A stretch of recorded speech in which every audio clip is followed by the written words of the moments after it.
crítico, distinto si es un relato, distinto si es una tragedia, distinto si es un pensamiento crítico, distinto si es una plegaria, distinto si es un imperativo. Nietzsche se queja una vez en el Anticristo, con mucha tristeza, y no solo con provocación, dice: 20 y tantos siglos y ni un solo Dios nuevo. Y entonces explica su nostalgia, y su nostalgia es la de: hemos perdido las distinciones de la retórica epidíctica, de la retórica forense, de la retórica jurídica, de la mera enunciativa, de la gramática didáctica, de la... Una tristeza inmensa en que no se distingan los registros de los lenguajes como lugares de aparición, como si hubiera un lenguaje, uno, dentro del lenguaje, que fuera el que permitiera por igual presenciarse a sonidos, a velocidades, a colores, a fragmentos, a lo divino, a lo comunitario, a lo...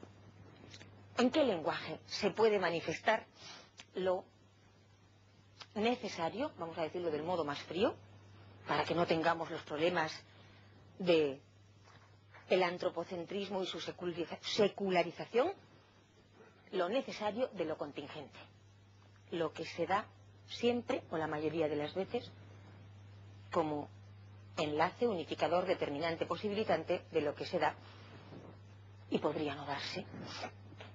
Es decir, la diferencia que ya tenéis que oír siempre como una diferencia de planos ontológicos entre lo que legisla y lo legislado. Porque si lo que legisla es también algo legislado, no hemos encontrado leyes, hemos encontrado otras cosas, hemos encontrado convenciones, hemos encontrado pactos. ¿En qué lugar? ¿En qué lugar, Pilar? ¿Cómo se llamará ese lugar? ¿Alguien quiere hablar? Mucho más alto. ¿Existe el lenguaje del pensamiento? ¿Existe el lenguaje del pensamiento? En el lenguaje del pensamiento, eso es lo que Grecia llama logos, luego le llamará nous. ¿Alguna otra precisión? ¿Qué sería el lenguaje del pensamiento? Carlos, es verdad que era tuya esa pregunta hace mucho. Alto.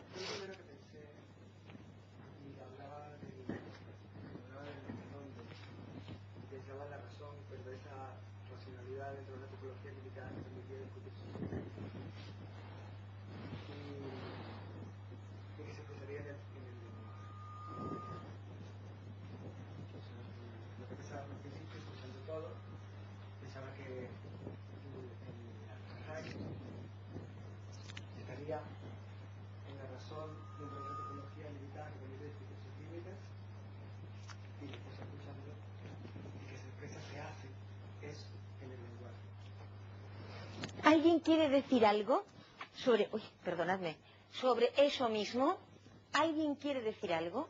O sea, que ese lenguaje sería la razón. Esta vez por razón no estamos entendiendo tampoco solo la autoconciencia, sino ni tampoco solamente la capacidad efable de comunidad política, sino, si yo he comprendido, y tú me corriges si no, estamos entendiendo, me parece, en el matiz que subrayaba, gracias, que subrayaba Carlos, estamos entendiendo la razón que es consciente de sus límites, la razón que es consciente de los límites. Ese sería el lugar que equivaldría a la expresión de Pilar del lenguaje del pensamiento.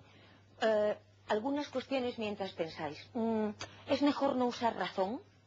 Por un motivo, para no decir yo razón a mi vez, por un motivo de confusión de las tradiciones. Ratio, que es nuestra traducción en romance de la ratio latina, dice literalmente, si vais a un diccionario, cálculo y administración. Ahí ya se ha perdido logos, ahí ya no suena enlace, palabra, reunión, que permite estancia, hogar, morada, y que permite a las cosas y a las instancias ocupar también una estructura significativa y entrar en juego en locuciones. Dice cálculo. Pensar no dice eso, pensamiento no dice eso. Ajá. Ahora bien, si el lugar del pensamiento, cuidado con esto, que si lo perdemos volvemos a lo inefable, deja de ser un lenguaje, Entonces, se haga cargo o no se haga cargo de los límites, si es privado, no podrá ser considerado epistémico-filosófico. Luego, entonces, ha de ser un lugar del lenguaje. Un lugar del lenguaje al que llamamos pensamiento. ¿Qué es esto? ¿Y qué tiene en efecto? Que sí, desde luego, que ver con la asunción de los límites. No todos los lugares del lenguaje asumen los límites. El relato no lo hace. Cuando Aristóteles en la poética diga esto, diga una cosa tan interesante como esta, diga que la poesía, el lenguaje de la poesía para Aristóteles es la tragedia, claro, que la poesía tiene más verdad que la historia, un asunto muy interesante para nosotros, ¿verdad? Argumentará diciendo, porque la historia no tiene límite y una tragedia tiene que desenvolverse como máximo en 3 días. Y el argumento de esto, que si no parecería un capricho, es entonces el de que la acción, el pensamiento como acción, se da en la expresión de la poesía trágica y del teatro, y no se da el pensamiento como acción bajo el predominio del sustantivo y el adjetivo que se involucra en la fábula, ¿no? O sea que estamos discutiendo en efecto siempre de estética, contra nuestras presunciones metafísicas, que incluso creían eso de que los griegos eran realistas. Nunca he podido saber qué quería decir eso. Tenemos que darnos cuenta de una vez por todas, y si no, por favor, venid y lo discutimos, de que no hay ninguna realidad extralingüística que nos pueda constar.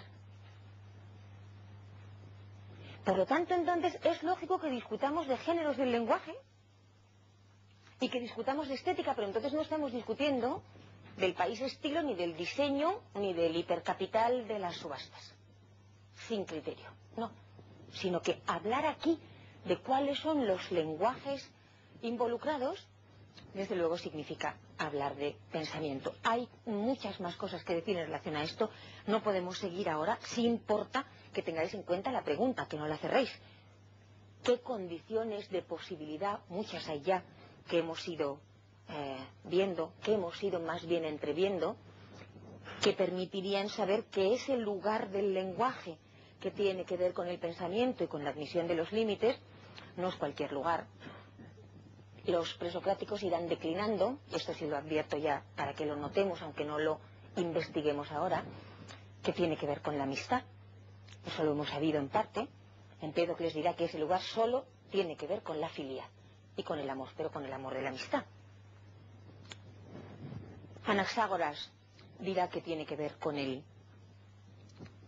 el modo de intención activo al que llama nous, que no necesita mediación ninguna para recorrer ninguna distancia, etc. Pero si esa pregunta ya la hemos comprendido, podremos entonces entender esas respuestas, ¿verdad? Claro, ¿qué es lo que puede hacer, por ejemplo, una tradición como la positivista, con que la respuesta de Empédocles sea ese lugar del lenguaje donde se manifiesta lo necesario de lo contingente, que es a lo que llamamos causas científicas, nada menos, sea la amistad? Nada. Tiene que no leer los textos y decir, Empédocles lo que dijo es que los 4 elementos, el fuego, el agua, la tierra y el aire, de los que además tenemos una traducción química en las tablas del hidrógeno y el oxígeno y el... Eso no significa que esas tablas sean falsas, significa que eso es una traducción. A mí me hace mucha gracia en el cientifismo el modo de opacidad respecto de las preguntas. Por ejemplo, uno pregunta una cosa perfectamente razonable, del estilo de ¿cómo se revela una fotografía? ¿Verdad? ¿Qué es eso? ¿Cómo es posible que haya una especie de inversión en un espejo que permite que aparezca? Y normalmente, en vez de esa maravilla de pregunta que da lugar a lo que hoy estamos haciendo como ontología de la imagen y como... Entonces encuentras que alguien con desgana, nadie sabe por qué, lo que te dice es, pues mira, tú vas a un sitio, pones una capa negra, después echas pimentón, azafrán, claro, porque si eso no es ser un cocinillas, perdonadme, y luego te sale esto. Ya, pero yo no preguntaba aquella cosa, yo pregunto cómo es posible, qué es una imagen para que tenga condición especular, y cómo es posible que la luz